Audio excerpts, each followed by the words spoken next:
All right, in 2012, you said the following. Would you accept 12 illegal immigrants moving into your flat? You would not. On top of that, they start to remove the wallpaper.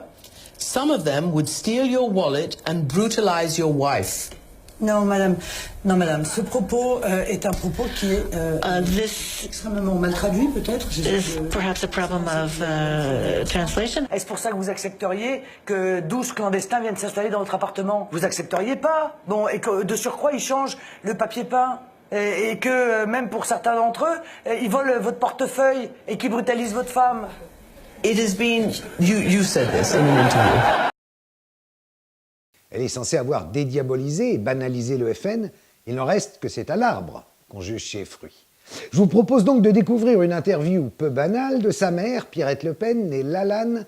Quand on reprend justement vos déclarations d'il y a 10 ans, on se rend compte que Le Pen est quelqu'un de vraiment raciste. Il est raciste, il l'a toujours été, il l'est, oui, vraiment, oui, il est raciste. Dans l'éducation de vos filles... Ah oui, j'ai déjà eu des procès avec mes filles. Pour ça, parce que j'avais dit qu'elles avaient été élevées dans l'antisémitisme et le racisme pur et dur. Il interdisait aux enfants de regarder la série Holocauste à la télé. Mais c'est vrai. Formellement interdit.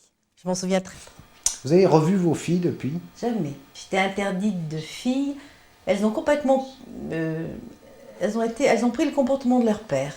Complètement. Copie conforme. Et j'ai été interdite de mariage, interdite de naissance, interdite de petits-enfants. Vous les avez jamais vus? Jamais. Complètement antisémite. Un milieu complètement antisémite. Mais c'est vrai que son racisme a toujours été... mes filles ont été élevées dans le racisme pur et dur. C'est-à-dire qu'il paraît que quand il y avait Hitler à la télévision, il les forçait à l'appeler Tonton Dolphy. C'était un gag, c'était un petit peu ça, oui. Bon, enfin, obligé, non, elles n'étaient pas obligées. Bon, enfin, c'était une façon de rire aussi, mais ça arrivait, oui, ça arrivait. Oui, c'est aussi ses amis aussi, oui, oui, c'était un petit terme d'amitié. D'affection pour Hitler? Je crois, oui. Qu'est-ce qui se passe avec Anne-Sophie Lapix de Canal+? À chaque fois que vous passez dans son émission, on a l'impression qu'une certaine forme de détestation vous oppose. Ah, elle me hait.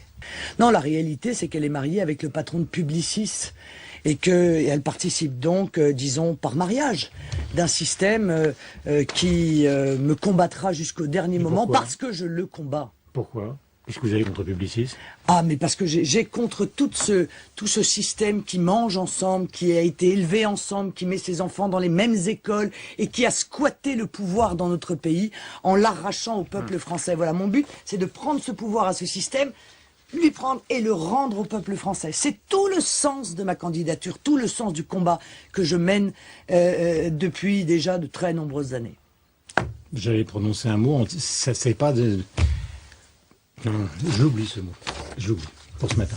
Merci. Non.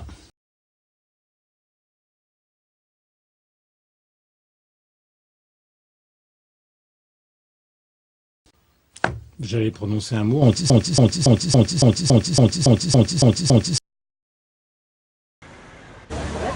prépare pas le retour au moment. Ah bah, merci. Non mais c'est très gentil, merci. Vous confirmez ce que je dis en permanence.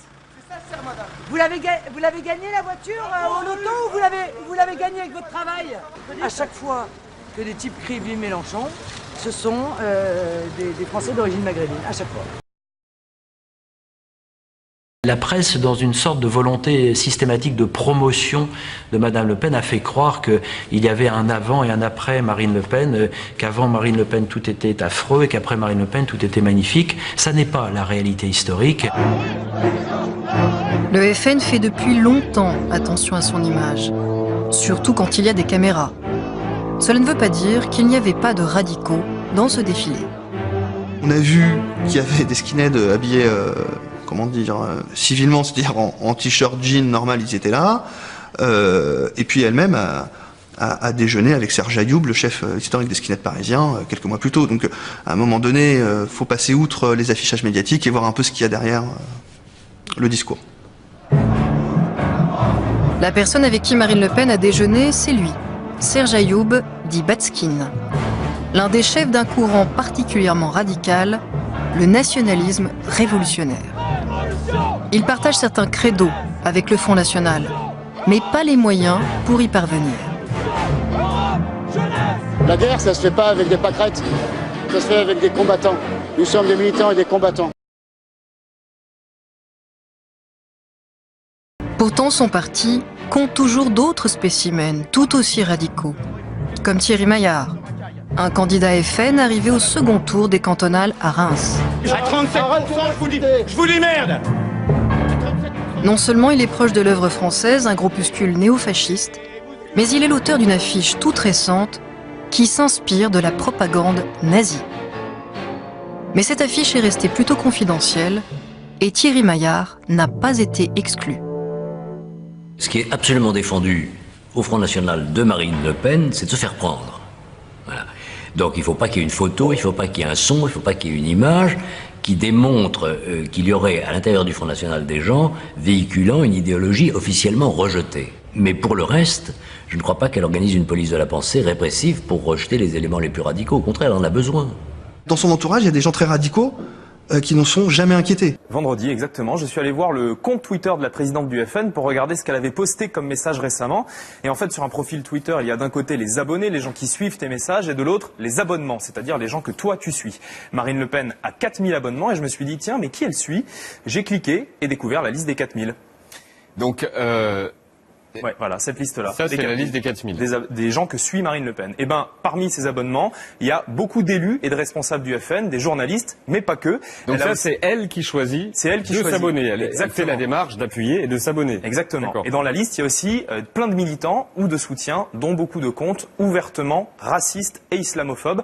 Regarde, on en a sélectionné quelques-uns. Alors je vous préviens, c'est tellement ridicule et vulgaire que ça peut être drôle, mais sur le fond, ça l'est pas. Marine Le Pen est par exemple abonnée à Jean Bonneau, qui habite, je cite, dans le cul d'un islamiste. Il veut faire le ménage chez nous. Ce monsieur partage ce genre de tweet, une photo de migrants rescapés de la noyade accompagnés d'une légende. La marine italienne pêche les envahisseurs près des côtes africaines, 6000 en un jour. Voici encore un autre profil suivi par la patronne du FN, Gwen, un pseudo, avec une photo où l'on peut lire « Race blanche en danger ». On a aussi Bruce, dont la description est « combattant pour la libération de la France, islamophobe, j'aime le cochon, ma couleur préférée, le blanc ». Bruce partage aussi ses pensées, telles que en France, les musulmans vénèrent le dieu Alok Akbar. Mais Bruce retweet aussi, comme les autres, le compte officiel de Marine Le Pen. Et enfin, et on va s'arrêter là parce qu'on pourrait continuer longtemps, la présidente du FN est abonnée à cet autre compte anonyme, Le Bon Sens Marine Le Pen 2017, avec cette description, attention, c'est violent, anti-crouille, FN français sodomisé, non consentant par UMPS. En France, tu fais comme les Français, ou, je cite, tu vas niquer ta mère au bled. Ah oui, quand même. Parmi ses conseillers, très radicaux, on trouve un certain Frédéric Chatillon. Il existe très peu d'images le montrant aux côtés de Marine Le Pen, et pour cause. Ancien chef du GUD, il fait partie de ces gros bras fêtards, avec qui Marine Le Pen s'est liée d'amitié lors de ses études. Frédéric Chatillon ne se résume pas à ça. Il est surtout un soutien avoué du régime de Bachar al-Assad. Il fait surtout partie de cette extrême droite, obsédée par la question israélienne et même par la question juive. Sous les sifflets, mais encouragé par sa fille, présente à ses côtés, Jean-Marie Le Pen poursuit sa déclaration. De voir des vaches du côté de au lieu de voir des Arabes. Ce que j'ai dit correspondait à ma pensée, que les chambres à gaz étaient un détail de l'histoire de la guerre, à moins d'admettre qu'elle soit la guerre qui soit un détail de vous des chambres à maintenez gaz. ces propos? Oui, absolument, je les maintiens. Je vais faire courir, moi, tu vas voir le rouquin là-bas. Hein? Pédé! Nous sommes contre le mariage et particulièrement s'il y a une gradation, l'adoption par les couples homosexuels. Je trouve que c'est tout de même un peu artificiel de faire venir des joueurs de l'étranger et de les baptiser équipe de France. Est-ce que vous connaissez Platini? Ah oui, origine italienne. Est-ce que vous connaissez Zidane? Oui, origine algérienne. Pensez-vous que l'équipe de France de football soit à l'image de la France?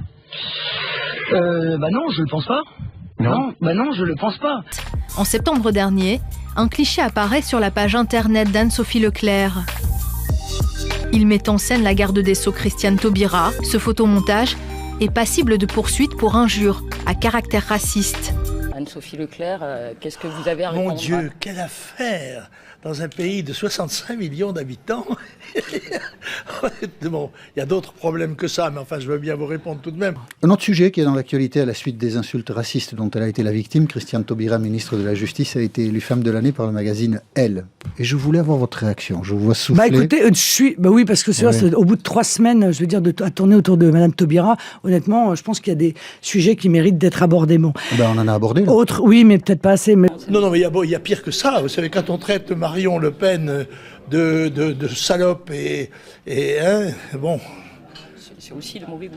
Ah non, c'est pire. Mais quand Madame Duflot est traitée de truie sur Twitter, ça me choque aussi. Hein. Oui, et d'autres, et quand Marine Le Pen est traitée d'étron aussi, ça me choque. Pour Marine Le Pen, Macron, c'est le Jean-Claude Van Damme de la politique. Le 24 mars dernier, Marine Le Pen s'est faite photographier avec Vitali Milonov, un député russe antisémite et homophobe, mais elle ne savait pas qui c'était. En 2006, Marine Le Pen a posé entre 2 militants néo-nazis, mais elle ne savait pas qui c'était. En 2012, Marine Le Pen a valsé avec des nostalgiques du Troisième Reich à Vienne, mais elle ne savait pas qui c'était. À l'âge de 20 ans, Marine Le Pen s'est affichée avec l'ancien SS Franz Schoenhuber, mais elle ne savait pas qui c'était. Si Macron est le Jean-Claude Van Damme de la politique, Marine Le Pen est la Richard Virenque de l'extrême droite, fasciste à l'insu de son plein gré. Aux yeux de l'extrême droite et aux yeux de Marine Le Pen et aux yeux de son père, un maghrébin ou une personne d'origine étrangère, quoi qu'elle fasse, quoi qu'elle dise, quelles que soient ses positions, quelles que soient ses convictions, elle ne sera jamais, aux yeux de l'extrême droite, une Française à part entière.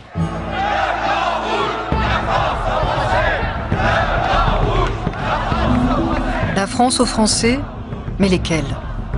C'est en jouant sur les sous-entendus que le Front National affirme une préférence non pas simplement nationale, mais identitaire, religieuse et culturelle. Ce qui n'a pour le coup rien de très républicain.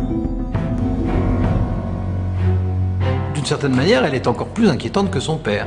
Parce que les thèses économiques qu'elle défend au milieu d'une très grande crise, c'est très exactement les thèses économiques de l'extrême droite des années 30. C'est-à-dire le protectionnisme, la xénophobie, l'autoritarisme. Elle a retrouvé les classiques du fascisme.